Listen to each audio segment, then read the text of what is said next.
الحمدللہ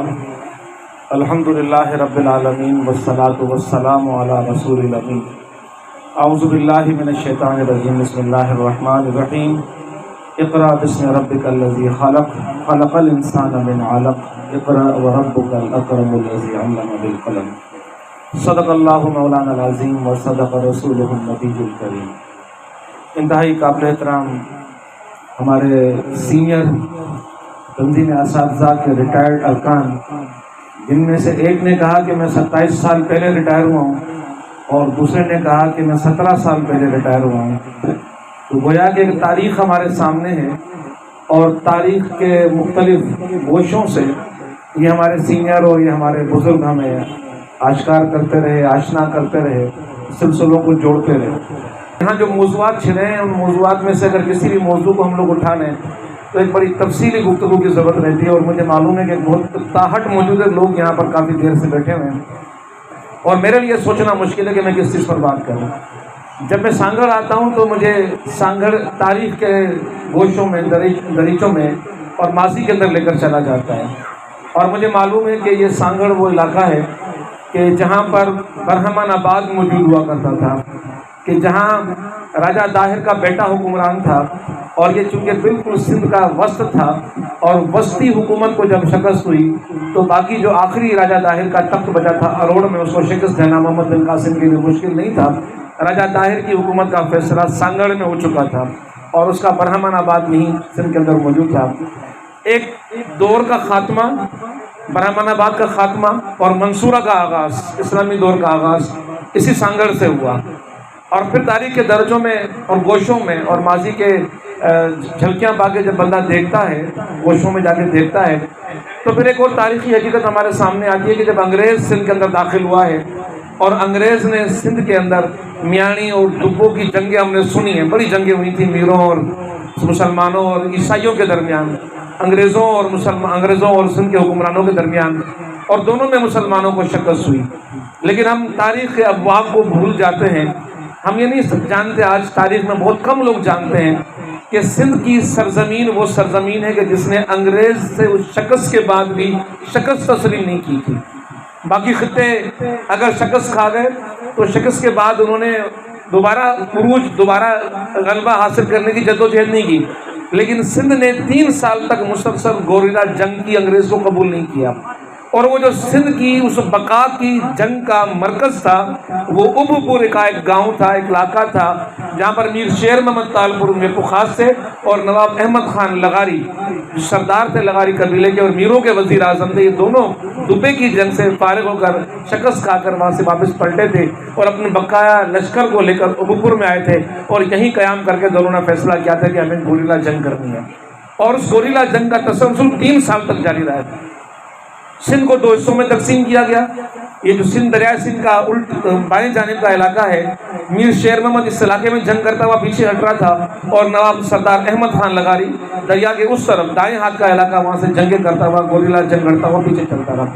اسی لیے انگریز نے کہا کہ یہ سندھ کا جو مسلمان ہے یہ ہمارے وجود کو گوارا نہیں کرے گا، اس کے اندر حریت ہے، اس کے اندر جاں بازی ہے، اس کے اندر جرأت ہے، یہ مقابلہ کرے گا اور کبھی بھی یہ پلٹ کر ہم پر حملہ کر سکتا ہے، لہٰذا اس کو ہم نے کبھی سکون سے نہیں بیٹھنے دینا۔ اور پھر سندھ کے ساتھ وہ جتنی بھی دشمنی انگریز نے کی وہ سب کے سامنے آیا ہے کہ سندھ کو بومبے کے ساتھ ملایا گیا تاکہ مسلمانوں کا یہاں اثر ختم ہو۔ تو یہ جو سانگھڑ کی بات میں کرتا ہوں، تاریخ کے حوالے سے بات کرتا ہوں، تو تاریخ کے اندر مجھے سانگھڑ کا قد ہمیشہ بڑا اونچا نظر آتا ہے، یہاں کے سرزمین کا، یہاں کے پانی کا، یہاں کی مٹی کا اور یہاں کے اناج کا مجھے وہ اثر نظر آتا ہے کہ جو یہاں کے لوگوں کے اندر بھی مجھے موجود نظر آتا ہے کہ اگر پیٹیلی کا لیڈر ہے تو وہ بھی بڑا بے باک اور جری ہے، اور اگر گستا کا لیڈر ہے تو وہ دریا خان نظامانی کی صورت میں ہو یا رستم کی صورت میں ہو، یہ واقعی رستم بن کر میدانوں کے اندر اترتے ہیں اور دریاؤں کی طرح پھیلتے ہوئے اور فصلوں کو اگاتے ہوئے اور آباد کرتے ہوئے چلتے ہیں۔ اور اگر گواس کی بات کرتے ہیں، گزٹڈ آفیسرز ایسوسی ایشن، تو اس وقت مرکزی صدر بھی تاج محمد ڈائری صاحب اسی ضلع سے متعلق ہیں۔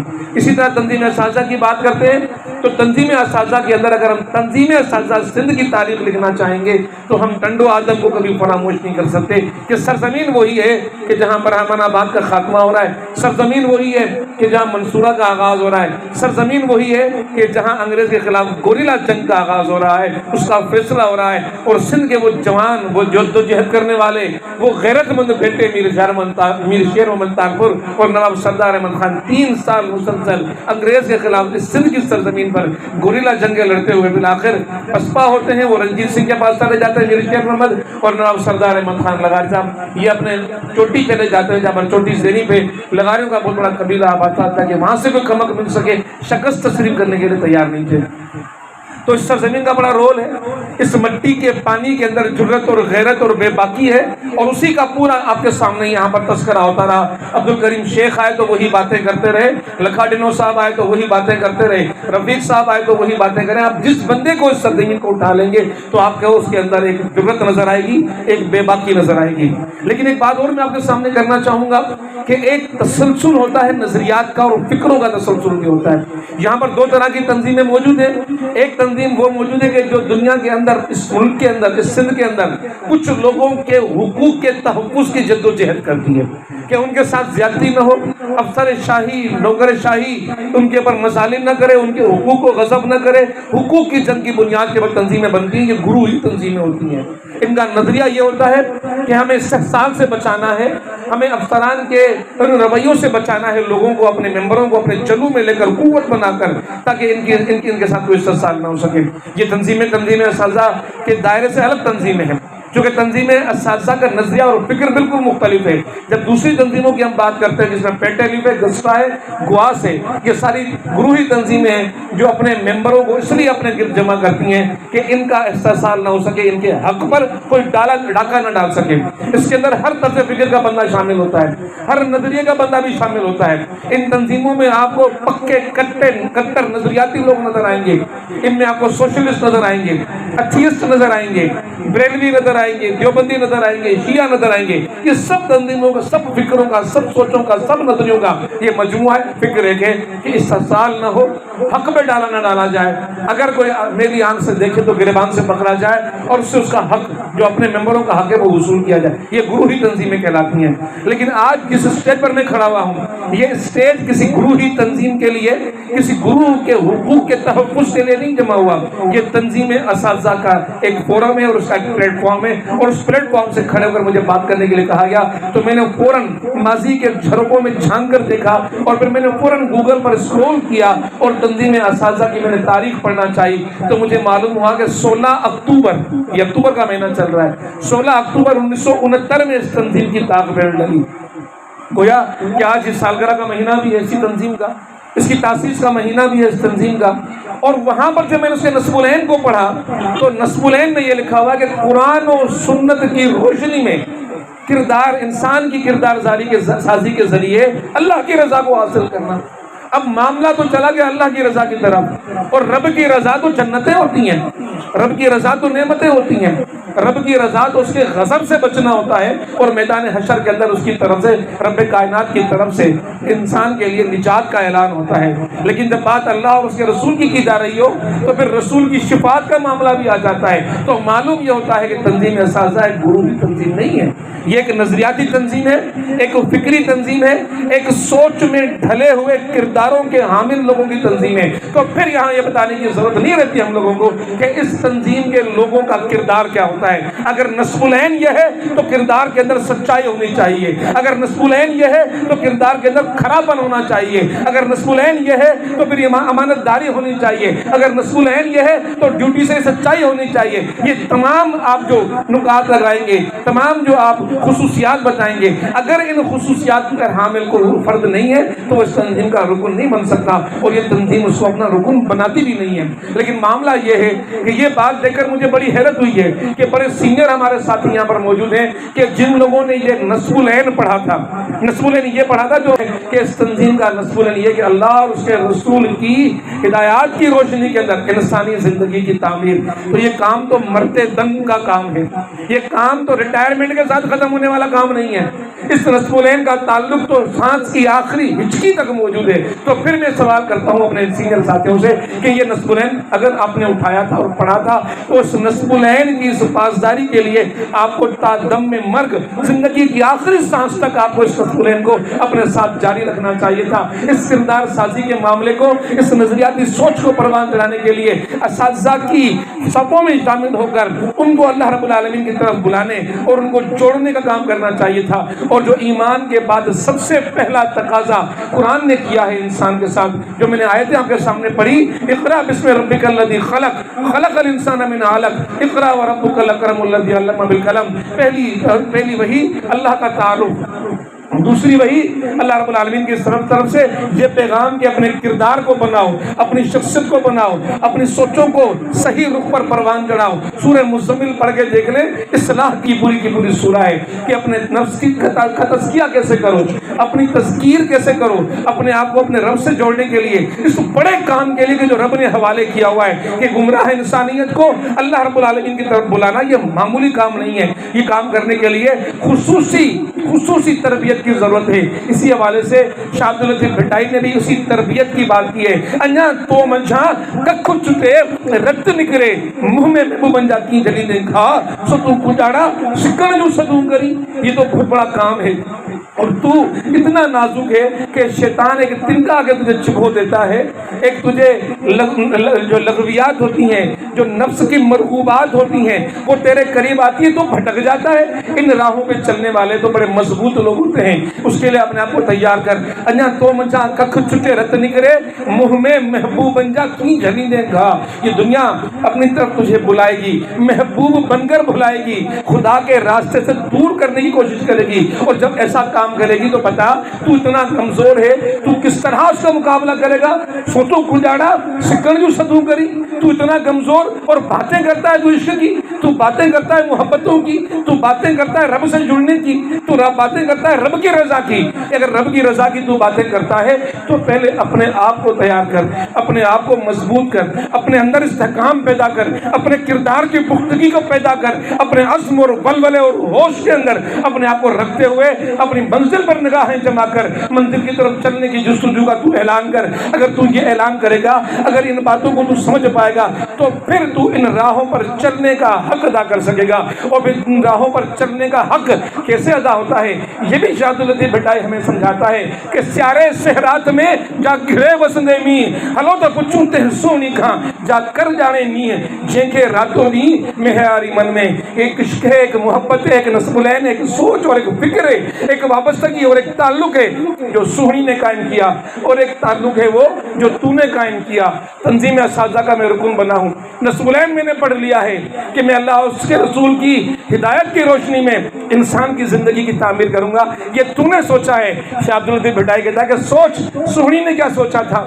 ایک مرد تھا، ایک عام انسان تھا، اس کی خصوصیات کا کہیں ذکر نہیں ہے پورے رسالے کے اندر، لیکن سہنی کو اس سے عشق تھا، سہنی کی سوچ میں سمایا ہوا تھا، اس کی فکر میں تھا، اس کا نصب العین تھا۔ تو سیارے صحرات میں سردی کی وہ رات جس میں پارا پڑتا ہے، جا گھرے وسندے می وہ برستی ہوئی برسات کے اندر مٹکے پر بیٹھ کر دریا کے اندر داخل ہوتی ہے۔ سیارے صحرات میں جا گھرے وسندے می ہلو تو پچھوں سہنی کھاں جا کر جانے نی، تیرا جو نی ہے، تیری جو محبت ہے، تیری جو جستجو ہے، تیرا جو کام ہے وہ کسی خطے میں شمار نہیں ہوتا۔ چل سہنی سے چل کے سیکھ، جا کر جانے نی، اس کو محبت کرنی آتی ہے کہ سارے کی ٹھنڈی راتیں جب پارا پڑ رہا ہے، برستی برساتیں اس ٹھنڈ کے اندر وہ مٹکے میں بیٹھتی ہے، اپنے محبوب سے ملنے جا رہی ہے۔ اور تیرا محبوب کون ہے؟ محمد مصطفیٰ صلی اللہ علیہ وسلم۔ تیرا عشق کیا ہے؟ تیرے عشق کا معیار تو نے منتخب کیا ہے کہ میں رب کے عرش کے سامنے کھڑے ہو کر اپنے رب کا دیدار کر سکوں۔ تو اس کے دیدار کے لیے نکلا ہے، تو محمد مصطفیٰ کے ہاتھوں سے شفاعت کا جام پینے کے لیے اٹھ کر کھڑا ہوا ہے، اور وہ سہنی ایک مرد سے ملنے، ایک عام سے ملنے کے مرد کے لیے جا رہی ہے۔ کتنی کٹھن راہوں سے گزر رہی ہے، کس قدر مشقت اٹھا رہی ہے۔ ہلو تو پچھوں تے سہنی کا جا کر جانے نی ہے جن کے راتوں نی مہاری من میں، دن ہو یا رات ہو اس کا مہار اس کے من کے اندر ہے۔ تو ذرا ہم لوگ بھی سوچیں کہ ہمارا معیار کون ہے؟ ہمارا معیار تو اللہ کی ذات ہے. ہمارا معیار کون ہے؟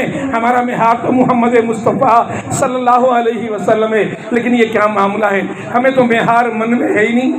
جنگ راتولی معیاری من میں، وہ تو معیار کو من میں لے کر کس طرح کی جدوجہد کرتی ہے اور کس طرح کی کوشش کرتی ہے. بس میرے دوستوں اور بھائیوں، گفتگو تو بڑی طویل ہو سکتی ہے اس سوچ کے اوپر، اس فلسفے کے اوپر، اس جدوجہد کے اوپر، اس تاریخ کے اوپر، اس نظریے کے اوپر، اس فکر کے اوپر، اس انسانی زندگی کے اوپر. اور پھر جب ہم بات کرتے ہیں اساتذہ کی، اساتذہ کے استحصال کے حوالے سے، اساتذہ کی زیادتیوں کے حوالے سے، اساتذہ کو بغیر کسی جرم کی پاداش کے اندر ان کو تکلیفیں پہنچانے کے حوالے سے یہ دل بھرے ہوئے ہیں. بڑی باتیں یہاں پر ہو سکتی ہیں، لیکن ساری باتوں کو میں چھوڑتا ہوں. میں تو ایک ہی بات کرتا ہوں کہ ریٹائرڈ اساتذہ ہیں، موجود میرے سامنے اساتذہ ہیں، اور پھر ایک فکر اور سوچ کی بات ہے، ایک نظریے کی اور فکر کی بات ہے. میں سوال یہ کرتا ہوں کہ بتائیں آج وہ نظریہ اور وہ فکر اور وہ سوچ کہاں ہے؟ اس لیے بس آخر میں ایک شعر پڑھوں گا. اس شعر کو اقبال نے بیان کیا ہے: جلا لو آتش و برق و سحاب پیدا کر، جلا لو آتش و برق و سحاب پیدا کر، اچل بھی کام اٹھے وہ شباب پیدا کر. تو انقلاب کی آمد کا انتظار نہ کر، جو ہو سکے تو ابھی انقلاب پیدا کر. اقبال یہ بات بتا رہا ہے کہ جو نظریہ، جو فکر، جو سوچ تو نے اپنے سینے کے اندر سمائی ہے اور اٹھائی ہے اور ذہنوں کے اندر بیان کی ہے، اس کو حاصل کرنے کے لیے تو جلال بن جا.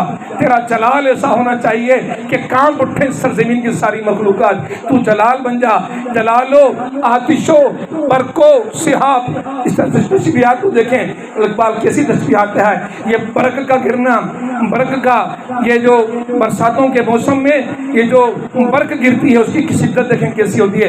تو اس برق کی طرح کڑکنے والی جو ہے اللہ رب العالمین کی وہ چیز بن جا. جلالو آتشو برقو سحاب بن، اجل بھی کام اٹھے وہ شباب پیدا کر.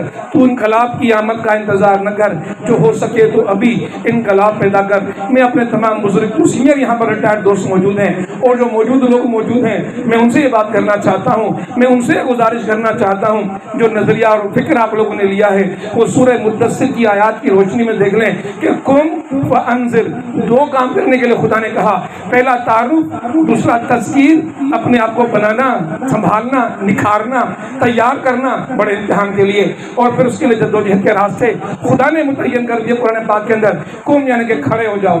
اب بیٹھنے کا وقت نہیں ہے، اب نکلنے کا وقت ہے، اب جدوجہد کا وقت ہے، اب آرام کا وقت نہیں ہے، اب ٹھنڈے پیٹوں بستروں پر بیٹھنا نہیں ہے، اب ریٹائرمنٹ کے بعد گھروں میں گوشہ نشینی نہیں ہے. میدان عمل موجود ہے، طاغوت موجود ہے، شیطان موجود ہے، باطل نظریات موجود ہیں، سر چڑھ کر بول رہے ہیں. آپ تو اس معاشرے کی آنکھ کا قیمتی تارہ ہیں، آپ کی قدر و قیمت ہے، آپ کے شاگرد ہیں، آپ کے طالبہ ہیں، آپ کے اس معاشرے کے اندر بڑے اثرات موجود ہیں. لوگ آپ کی تکریم کرتے ہیں، لوگ آپ کی عزت کرتے ہیں. آپ نکل پڑے اس معاشرے کے اندر، جائیں لوگوں کے پاس صبح سے شام تک. آپ ریٹائر ہیں، کوئی اور کام بھی آپ کے پاس نہیں ہے. یہ دعوت کا کام، انذار کا کام قرآن کہتا ہے.